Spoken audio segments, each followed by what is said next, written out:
Hello dear students, स्वागत है आप सभी का एक बार फिर हमारे YouTube channel inspire physics classes में। आज मैं आपके लिए बहुत इंपॉर्टेंट फिजिक्स के 10 क्वेश्चन लेकर के आया हूँ। देखते हैं कि कौन कौन स्टूडेंट इन 10 क्वेश्चनों को करते हैं। इन 10 क्वेश्चनों से आपकी जो लॉकडाउन की स्टडी है, आपकी जो लॉकडाउन की एयरफोर्स के लिए प्रिपरेशन है, उसका पता चल जाएगा कि उसका आकलन होगा कैसे चल रही है। तो कि पहला क्वेश्चन आपकी स्क्रीन के सामने है। वीडियो को पॉज करें और खुद से पहले इस क्वेश्चन को करने की कोशिश करें। तो दोस्तों आपने कर लिया होगा इस क्वेश्चन को। इस क्वेश्चन में आपको क्या दिया हो कि दो कण ए तथा बी विस्थापन समय ग्राफ सरल रेखाएं हैं, तो समय अक्ष के साथ क्रमशः 30 एवं 60 डिग्री के कोण बनाती हैं, तो इनके वेगों का अनुपात V A ratio V B होगा। हमें क्या बताना कि आपको एक ग्राफ दिया हुआ है समय और विस्थापन के मध्य में।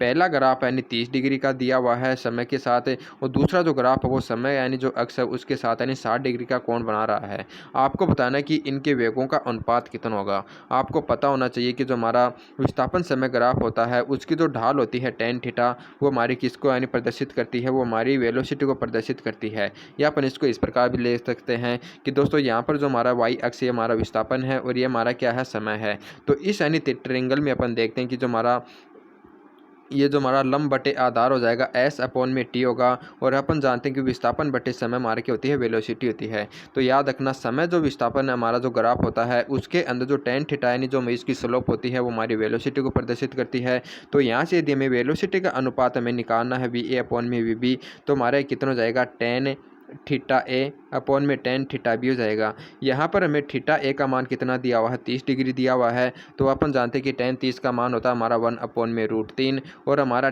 थीटा बी का मान कितना दिया हुआ है, 60 डिग्री, और अपन जानते हैं tan 60 का मान कितना होता है हमारा √3 होता है, ये अपॉन में √3 हो जाएगा। तो इज इक्वल टू मेरा कितना हो जाएगा, अब 1 अपॉन में 3। तो इसका जो हमारा V A upon V B का जो रेशियो जाएगा वो आपका कितना हो जाएगा, 1:3 हो जाएगा। तो इसका जो हमारा राइट आंसर हो जाएगा वो जाएगा 1:3।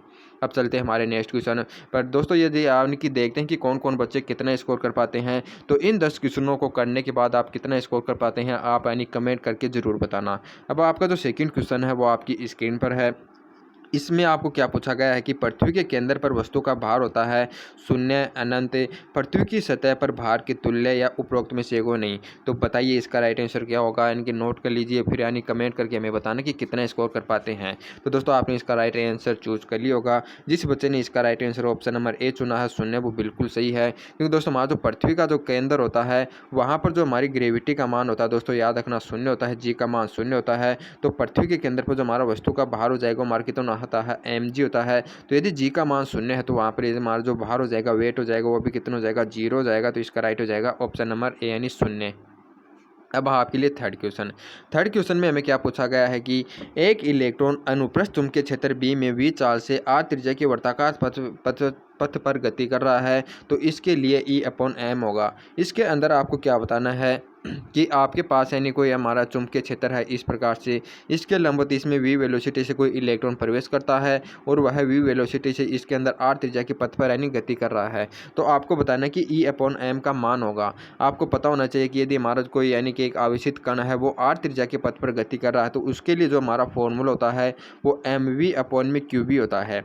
तो यहाँ से अपन देखते हैं कि दोस्तों हमारा जो इलेक्ट्रॉन दिया हुआ कण, तो इसके लिए जो हमारा जो r का मान हो जाएगा वो mv/में हमारा क्या हो जाएगा, eb हो जाएगा, क्योंकि इसके लिए जो आवेश होता है वो हमारा क्या होता है, e से प्रदर्शित करते हैं। तो यहाँ से यदि अपन E/m का मान निकालेंगे, यानी कि इन दोनों को इधर लाएंगे तो हमारा E/m हो जाएगा। इधर हमारा बचेगा v और अपॉन में हमारा b है, और ये r इधर जाएगा तो यहाँ पर हमारा हो जाएगा r। तो यहाँ पर हमारा E/m का मान आपका कितना हो जाएगा, हमारा v/br हो जाएगा। तो इसका जो हमारा राइट आंसर हो जाएगा वो जाएगा हमारा v/br। अब चलते हैं हमारे नेक्स्ट क्वेश्चन पर। अब देखिए दोस्तों चौथा क्वेश्चन भी आपकी स्क्रीन पर आ गया है, तो वीडियो को पॉज करें और सोचें और आपका राइट आंसर है उसको चूज करें। इसके अंदर आपको क्या बताना है कि जब किसी पिंड को भूमध्य रेखा से ध्रुव की ओर ले जाया जाता है तो इसका भार होगा। आपको क्या बताना है कि जब हमारा कोई एक पिंड है उसको भूमध्य रेखा से हमारी जो पृथ्वी होती है वो इस प्रकार से रोटेट करती है, तो ये हमारा इसका भूमध्य होता है, तो यहाँ पर इसके ध्रुव पोल होते हैं। यदि भूमध्य से ध्रुव की ओर ले जाते हैं तो हमारा इसका जो वस्तु का जो भार होगा, वेट होगा, वो किस प्रकार से चेंज होगा ये आपको बताना है। तो दोस्तों आपको पता होना चाहिए कि हमारा जो भूमध्य रेखा पर जो जी का मान होता है वो ध्रुव की तुलना में कम होता है, यानी ध्रुव पर यानी जी का मान हमारा अधिक होता है। उसके रीजन यानी दोस्तों दो रीजन होते हैं, वो कौन कौन से होते हैं। पहला रीजन तो क्या होता है कि हमारी जो भूमध्य रेखा पर जो पृथ्वी की त्रिज्या होती है वो हमारी अधिक होती है, और हम जानते हैं जो हमारा जो गुरुत्वीय त्वरण होता है, ग्रेविटेशनल एक्सीलरेशन होता है, वो हमारा क्या होता है कि आर स्क्वायर की व्युत्क्रमानुपाती होती है। तो यहाँ पर आर का मान हमारा क्या होता है कि अधिक होता है, तो आर का मान अधिक करने के कारण जी का मान कम होता है। और एक यानी वस्तु हमारी, ये हमारी पृथ्वी होती है, वो इस प्रकार से रोटेट करती है। रोटेट करने के लिए यहाँ पर जो वस्तु होगी उसके अभिकेंद्रीय बल लगता है, और इस अभिकेंद्रीय को संतुलित करने के लिए जो हमारा ग्रेविटेशनल फोर्स होता है वो अभिकेंद्रीय बल के रूप में काम में ले लिया जाता है। तो इस प्रकार से यहाँ पे हमारा ग्रेविटी का मान कम होता है। तो इस प्रकार से जी का मान यानी ध्रुव पर अधिक होता है, तो हमारा जो वस्तु का भार होगा वो भी हमारे ध्रुव पर अधिक हो जाएगा। तो यदि अपन भूमध्य से ध्रुव की ओर जा रहे हैं तो हमारा जो वस्तु का भार हो जाएगा वो क्या होगा, बढ़ता जाएगा। तो इसका राइट आंसर हो जाएगा ऑप्शन नंबर बी वाला, क्योंकि जो हमारा ध्रुव पर क्या होता है कि जी का मान अधिक होता है। यदि जी का मान अधिक होता है तो यहाँ पर हमारा वेट का मान भी हमारा अधिक हो जाएगा। तो इसका राइट हो जाएगा ऑप्शन नंबर बी यानी बढ़ता है। अब आपके लिए 5 नंबर का क्वेश्चन है। फिफ्थ क्वेश्चन में हमें क्या बताना है कि दो सरल आवर्त गतियाँ जिनके समीकरण यह दिया हुआ है और y = b cos omega t minus alpha द्वारा प्रदर्शित की जा रही है, तो इनके बीच कलांतर होगा। यानी आपको कोई एक यानी दो सरल आवर्त गति दी हुई हैं और उन दोनों की इक्वेशन ये दी हुई है, तो इन दोनों के मध्य जो कलांतर होता है, फेज डिफरेंस होता है, ये आपको बताना है कितना होगा। तो वीडियो को पॉज करें और खुद का जो हमारा राइट आंसर है, अपना राइट आंसर है, उसको चूज करें। तो आपने इसका राइट आंसर दोस्तों यानी चूज कर लिया होगा। तो जिस बच्चे का right answer option number B आया है 90 डिग्री बिल्कुल सही है, क्योंकि यहाँ पर हमें क्या दिया हो कि दो इक्वेशन ये दी हुई हैं। तो इसके अंदर जो हमारा यानी कला होती है दोस्तों, याद रखना जो हमारा यहाँ पर जो ये होती है, ये वाला भाग हमारा कला होता है, और इन दोनों की कलाओं में जो अंतर होता है वही हमारा फेज डिफरेंशन कलांतर कहलाता है। तो सबसे पहले दोस्तों अपन इक्वेशन है इसको अपन सम्मान करेंगे। यहाँ पर हमें कोस दिया हुआ है, यहाँ पर साइन दिया हुआ है। वैसे तो दोनों की कला यहाँ पर इस फेज में तो समान है, लेकिन इसको अपन इसका रूप चेंज करेंगे। तो साइन को भी यदि अपन कोस में चेंज करेंगे या कोस को साइन में चेंज करेंगे, अपन साइन को कोस में चेंज करते हैं। तो यदि इसको कोस में चेंज करेंगे तो हमारा ये कितना हो जाएगा, ये हो जाएगा एक कोस, और यानी कोष्टक में हो जाएगा ओमेगा टी माइनस के एल्फा, ऐसे क्यों जाएगा, और इसको और आ जाएगा माइनस के π/2। यानी दोस्तों यदि अपन साइन को कोस में चेंज करेंगे तो यानी कि हमारा साइन थीटा इक्वल टू क्या होता है, कोस थीटा माइनस के π/2 होता है।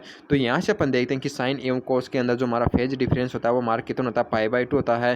दोस्तों इस बात को आप डायरेक्ट नोट कर लेना कि साइन एवं जो हमारी कोस होती है उसकी जो हमारा फेज डिफरेंस होता है, उसकी जो कलाओं में अंतर होता है वो आपका कितना होता है, π/2।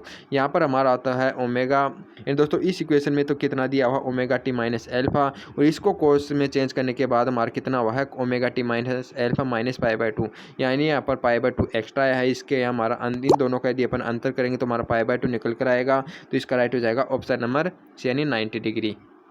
अब आपके लिए नेक्स्ट क्वेश्चन, छठवें क्वेश्चन में क्या बताना है कि किस तापमापी द्वारा सूर्य का ताप मापा जा सकता है। आपको बताना है कि ऐसी कौन सी तापमापी है जिसके द्वारा जो हमारा सूर्य का जो टेम्परेचर होता है उसके टेम्परेचर को मापा जाता है।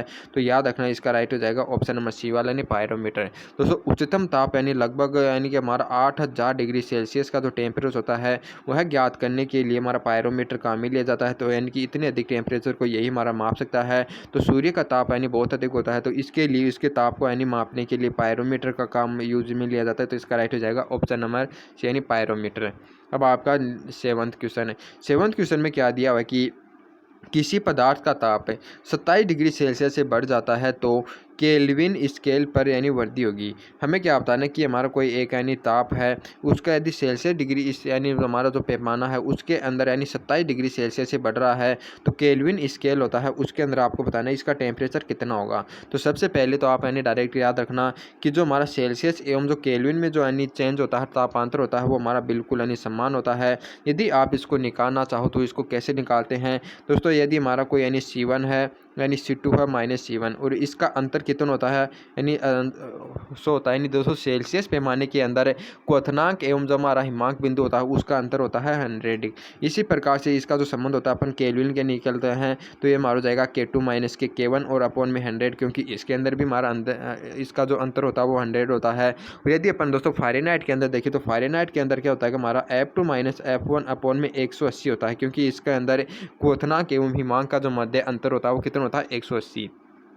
तो इस प्रकार से सेल्सियस में परिवर्तन एवं केल्विन में परिवर्तन का यदि अपन संबंध निकालते हैं तो हमारा 100 से 100 कैंसिल हो जाएगा। यानी जितना ताप में परिवर्तन सेल्सियस में यानी पैमाने पर होता है उतना ही हमारा केल्विन पैमाने पर होता है। तो इस प्रकार से यदि हमारा सेल्सियस में 27 हो रहा है तो केल्विन में भी हमारा कितना होगा, 27 होगा। तो इसका राइट हो जाएगा ऑप्शन नंबर सी यानी 27 केल्विन।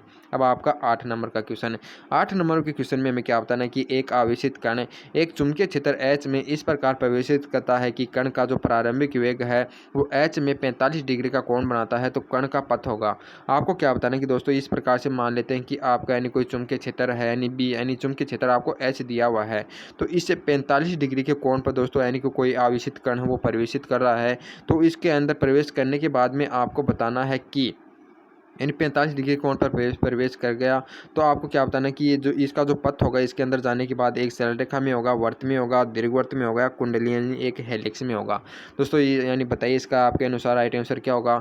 आपको पता होना चाहिए दोस्तों यदि हमारा कोई भी एक यानी चुंबकीय क्षेत्र है उसके अंदर यदि कोई आवेशित कण यानी परपेंडिकुलर यानी लंबवत प्रवेशित करता है तभी उस पर चुंबकीय बल कार्य करता है और उसके कारण यानी वह वर्तीय पथ पर गति करने लग जाता है।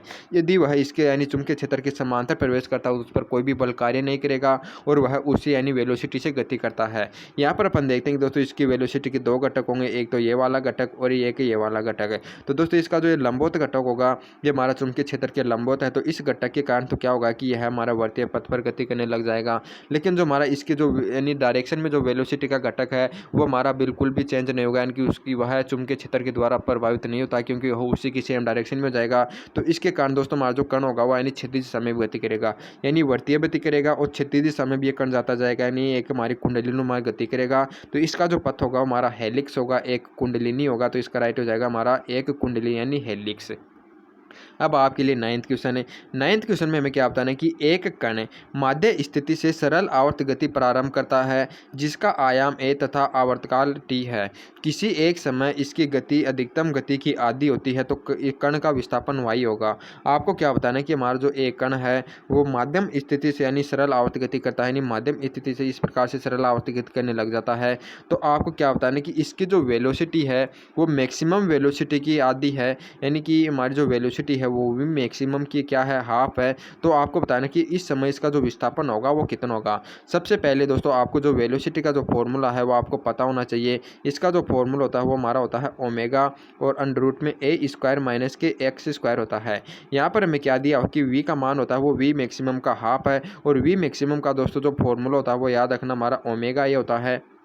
वी मैक्सिमम का मान कितना होता है, ओमेगा ए। तो यहाँ पर वेलोसिटी का मान हमें कितना दिया हुआ है, ओमेगा ए बाई 2 दिया हुआ है। तो इन मानों को यदि अपन इस इक्वेशन में पुट करते हैं तो हमारा क्या प्राप्त होगा, वी का मान अपन रखेंगे ओमेगा ए अपॉन में 2 और इज इक्वल टू में क्या प्राप्त हो जाएगा, omega A square minus x square. तो यहाँ से दोस्तों हम एक्स स्क्वायर का मान निकाल सकते हैं इनके जो हमारा जो कण का विस्थापन होगा जहाँ पर कि इसके जो वेलोसिटी का मान है वो मैक्सिमम वेलोसिटी का हाफ है तो वो कितना होगा। तो इसको यदि अपन दोनों तरफ स्क्वायर करते हैं तो इधर तो हमारा क्या हो जाएगा ओमेगा स्क्वायर ए स्क्वायर बटे 4 और इधर हमारा कितना हो जाएगा, ये ओमेगा स्क्वायर हो जाएगा और इसका अंडर रूट हट जाएगा और अंडर रूट हटाएगा इसको खोने पर दोस्तों इस प्रकार से हमें प्राप्त हो जाएगा ओमेगा स्क्वायर ए स्क्वायर माइनस के ओमेगा स्क्वायर एक्स स्क्वायर हो जाएगा, क्योंकि ओमेगा को माइन भी अंदर ले गई इस कोष्टक के अंदर। तो इसको आगे अपन सोल्व करते हैं तो दोस्तों यहाँ पर ओमेगा स्क्वायर से ओमेगा स्क्वायर कैंसिल हो जाएगा और जो हमारा एक्स स्क्वायर है में इक्वल टू प्राप्त होता है। ये ए स्क्वायर दोस्तों हमारा इधर रहेगा, इसको अपन इधर लेकर के आएंगे तो ए स्क्वायर में से यदि 1/4 जाएगा तो हमारा 3/4 हमारे क्या बच जाएगा, ए स्क्वायर बच जाएगा। यानी एक्स का मान आपका कितना हो जाएगा, यहाँ से एक्स इज इक्वल टू आपका कितना, इसका अंडर रूट करेंगे तो हमारा अंडर रूट 3/2 इंटू में ए हो जाएगा। तो इसका राइट आंसर हो जाएगा ऑप्शन नंबर सी। यानी दोस्तों हमारा जो विस्थापन हमें प्राप्त हुआ है कि जहाँ पर वेलोसिटी है वो मैक्सिमम वेलोसिटी की हाफ हो तो उसका विस्थापन है अंडर रूट 3a/2। तो इसका राइट आंसर हो जाएगा a रूट 3/2।